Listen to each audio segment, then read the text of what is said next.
পূজার ছুটি হয়েছে আপনাদের ভাইয়ার, এই জন্য আমরা প্ল্যান করলাম যে কক্সবাজার যাব।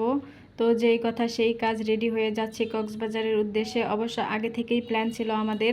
এদিকে তো আমি ব্যাগ তারপরে জামা কাপড় সব কিছুই বের করে নিয়েছি। আর দেখুন আমার আয়ন সোনার মনটা কত খারাপ আজকে, কারণ আমি আর ওর মামা চলে যাব, ও বাসায় একা হয়ে যাবে। এদিকে ওর বাবাও বাসায় নেই, কারণ সে লন্ডনে চলে গেছে।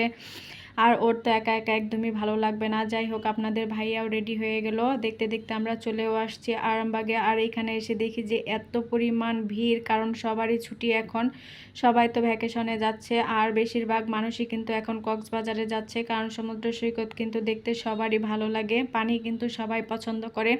যাই হোক, 1.5-2 ঘন্টা দাঁড়িয়ে থাকার পরে ফাইনালি আমরা বসতে পেরেছি। আর এদিকে আমাদের বাস আসার কথা ছিল 11টায়, কিন্তু সেটা আসছে 12:30টায়। অনেক লেট হয়ে গেছে, কারণ কোথায় যেন অ্যাক্সিডেন্ট হয়েছিল, যার কারণে অনেক জ্যামে হয়ে গেছিলো, এই জন্য একটু লেট হয়ে গেছে।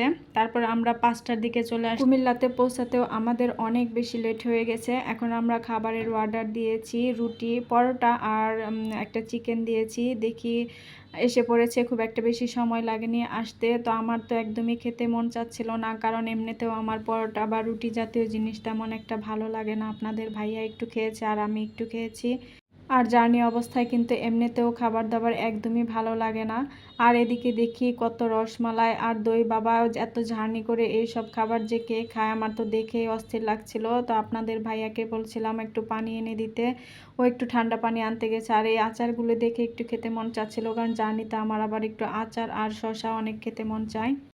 আমরা যখন বাসে উঠি তখন কিন্তু একদমই বৃষ্টি ছিল না, তবে কুমিল্লায় এসে দেখি অনেক বৃষ্টি। তো বৃষ্টিতে ভিজে ভিজে আমরা যাচ্ছিলাম, কারণ আবার বাসটা ছেড়ে দিবে। আর এই যে ভাইয়াটা কিন্তু আমাদের বাসার পাশেই থাকে। ভাইয়াটা হচ্ছে ব্র্যাক ইউনিভার্সিটিতে পড়াশোনা করে, আর ওনার বাসা হচ্ছে চট্টগ্রামে। তো আস্তে আস্তে ভাইয়ার সাথে কথাবার্তা হলো আর কি। এদিকে এই যে আমাদের স্লিপার কোর্সে উঠতে তো অনেক কষ্ট হয়, তবে খুব একটা খারাপ লাগেনি। প্রথম অবস্থায় তো মাথাটা কেমন যেন ঝাঁকি মারছিল, তারপর আস্তে আস্তে ঠিক হয়ে গেছে। এদিকে আবার এই যে চট্টগ্রামেও চলে আসলাম।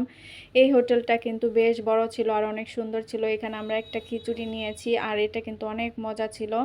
যাই হোক, তারপর আবার আমরা বাসে উঠে গেলাম, কারণ অনেক দেরি হয়ে গেছে। এমনিতে আমরা কিন্তু কক্সবাজার পৌঁছাতে পৌঁছাতে প্রায় 2টা 10 এরকম বেজে গিয়েছিল। এই যে দেখুন সকাল হয়ে গেছে। তারপর আমরা খেয়ে দিয়ে আবার একটা ঘুম দিয়েছি। ঘুম তেমন একটা হয়নি, কারণ একটু একটু ঘুম হয়েছে।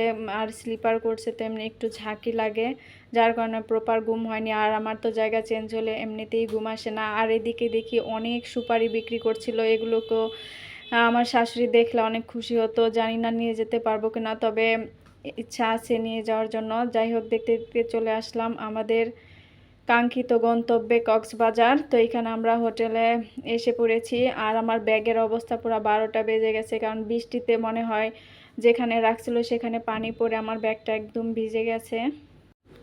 হোটেলটায় এসে অনেক শান্তি লাগছে, কারণ একটু ফ্রেশ হতে হবে। সেই কালকে 9টায় বাসা থেকে বের হয়েছি, আর এখন আবার চলে আসলাম। এই যে এটা হচ্ছে আমাদের রুম, আর রুমটা কিন্তু মাশাল্লাহ অনেক সুন্দর, ভালো লেগেছে। অনেক পরিষ্কার পরিচ্ছন্ন ছিল সব কিছুই, আলহামদুলিল্লাহ। সবাই দোয়া করবেন আমরা যেন খুব মজা করে আবার নিজের স্থানে চলে যেতে পারি। সবাই দোয়া রাখবেন। তো ভিডিওটি কেমন লাগলো অবশ্যই কমেন্ট করে জানাবেন। আর সামনে কিন্তু আরও অনেক ভিডিও আসবে, সবাই পাশে থাকবেন। ধন্যবাদ সবাইকে।